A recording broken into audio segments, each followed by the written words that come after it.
I'm Keith Lyons with a Business Insight.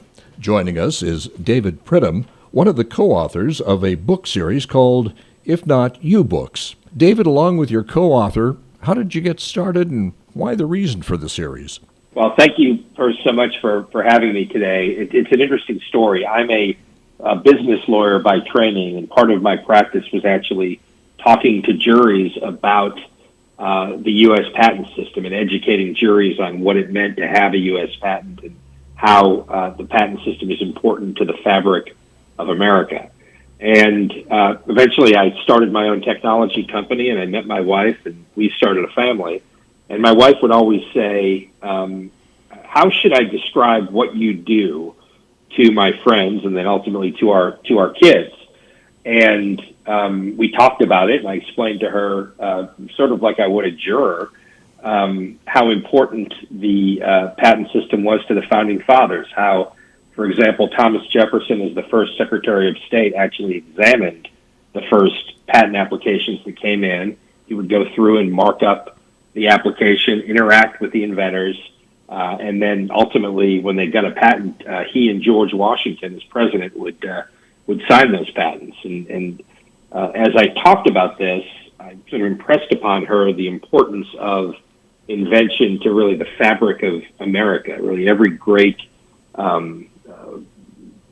little advancement that we've made, or new business trend, or new industrial age is tied to some great invention or inventions. And we also talked about the fact that our kids could be the next great inventors of a piece of technology or a mode of transportation or the next great vaccine. And then we said, well, wait a minute, we should actually reduce this to writing and write a book. And that's how our first book came to be. It's the first in a series of ultimately what currently stands at 6 books. And that book was meant to speak directly to kids, to say, look, it's never too early to invent. It's never too early to create. And it's incredibly important that kids in this country and really around the world ultimately do that, create, invent, think creatively, and also need to be empowered with the fact that they own what they invent in the United States. And in some of the classrooms we read to, when we do book readings, we tell the kids the next Steve Jobs, the next Thomas Edison could be in this room. And that gets their eyes to open wide, and it gets them writing and thinking, and we just love that. You talk about the new industrial age, whether it's Steve Jobs or the Richard Bransons or Elon Musks, and children's have such a different view, a different perspective of what if. Is that why you targeted children? It really is. And in our first book, The Inventor in the Pink Pajamas, is a book that just sort of takes the reader through the day of a typical kindergarten girl. And she wakes up in the morning, there's an alarm clock, an electric toothbrush, a toaster making breakfast.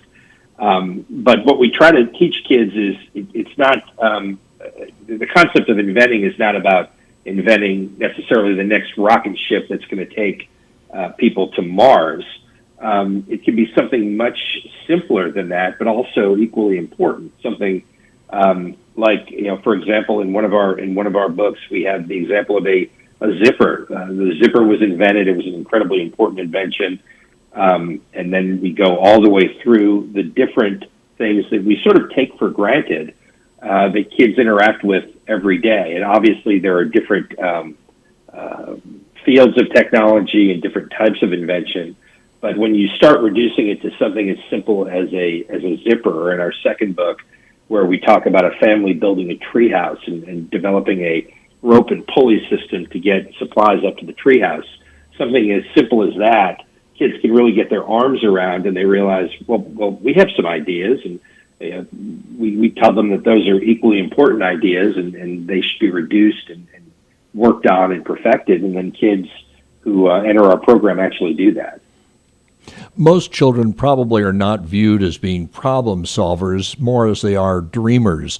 Is it a combination of being a dreamer and problem solver that addresses why these books are important to today's youth? I think that's exactly right. We sort of take kids through different types of problem solving, whether it be just getting through a day, or whether it be inventing a new family game, or, as I said, the concept of a treehouse, all the way to saving the planet. In our Going Green book, which is our latest book, we actually have a kids' science fair where kids are directed to come up with creative ways to save the planet.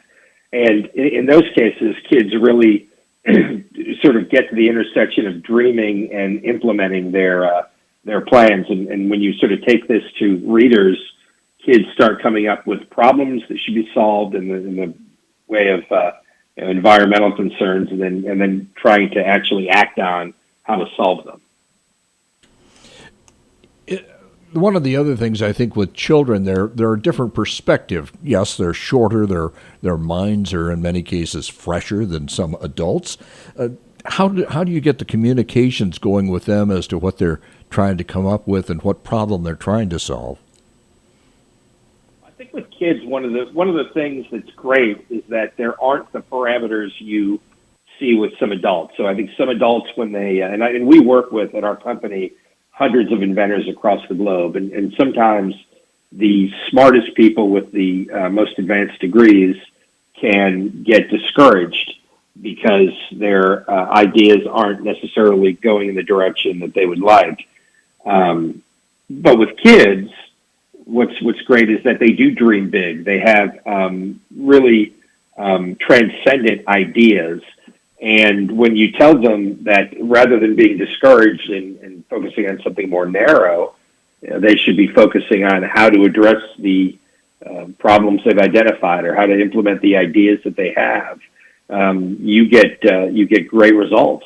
And obviously, you don't always get results that can be immediately implemented. But we tell kids we're working with that Hewlett and Packard started in a garage in Silicon Valley. So no matter where you start, it doesn't matter. As long as you continue to dream, continue to work, persevere, it's where you end up that counts, and that's something that resonates with kids. We're speaking with David Purden, who, along with his co-author Emberly Pridham, are the authors of the If Not You books. How did you come up with the title? Well, it goes back to the core message of empowering kids. We very often, when we initially would talk to people, they'd say, "Well, I can't invent anything. I'm not smart enough, or I don't have the means of someone that works at a large company." And we make very clear through stories that some of the most important inventors in our history are inventors that really didn't start from a place of means, didn't start from a place that gave them an advantage. They had to work hard, they had to persevere. And we ask all of our kids, we say, if not you, then who? No dream is too big. And it gets kids looking around and thinking about what they can invent, and the fact that because they own their ideas, because they can patent and take ownership of their intellectual property, so to speak, they're in a unique position, but no different position than anyone else in that room. So we think that's really, really special. If Not You books, a collection of 6 individual books. What's the reading range and what level of education that you would recommend for these student readers? So we have a broad range. So we typically target children from 4 to 9. And the way our books are set up, we have a story. And for example, our second book, as I said, is called Noah's Treehouse, and it's about a child and his family that builds a treehouse. And so on the left-hand side of the book, you'll see the story going through, and you'll see Noah and his family solving problems and then ultimately building this terrific treehouse. On the right-hand side of each page, you'll see a little information about a key inventor or someone that developed a piece of technology or a concept that Noah and his family are working with in the story to build the treehouse. And so we have a 4 to 9 range, and we find that that it's a great book for story time, for bedtime for kids, but it also gets them thinking, and it gets them trying to actually sort of transcend the books and do more. And that's the reason we started our Young Inventors Club.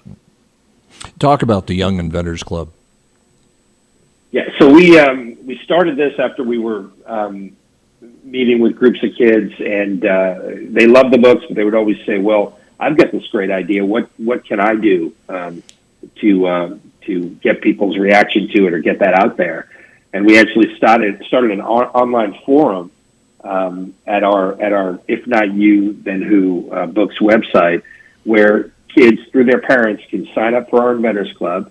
There are challenges every month where kids post videos or post still photos of them doing the challenge, and then certain winners are selected.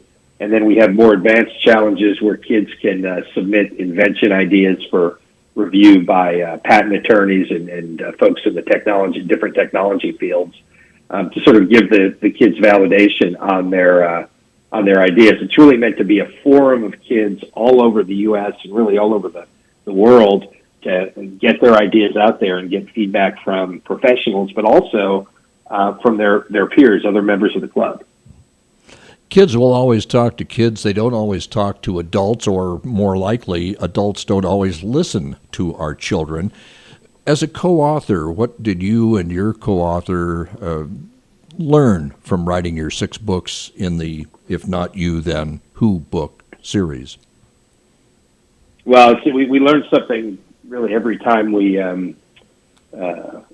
interact with kids and get their reaction to the books. We certainly learned that this was a lot bigger. We started out thinking about 1 or 2 books, and it became a lot bigger than that. And we've got 3 more books that are in the works for release this year.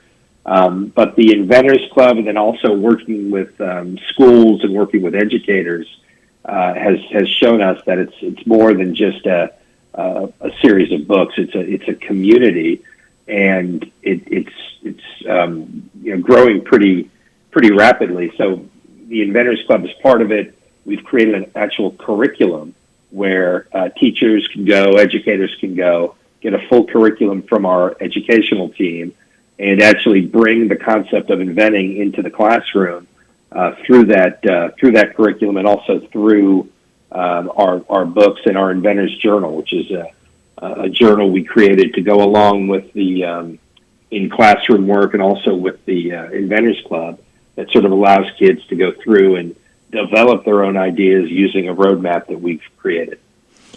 School curriculum, bookstores, libraries, online. How are your books available?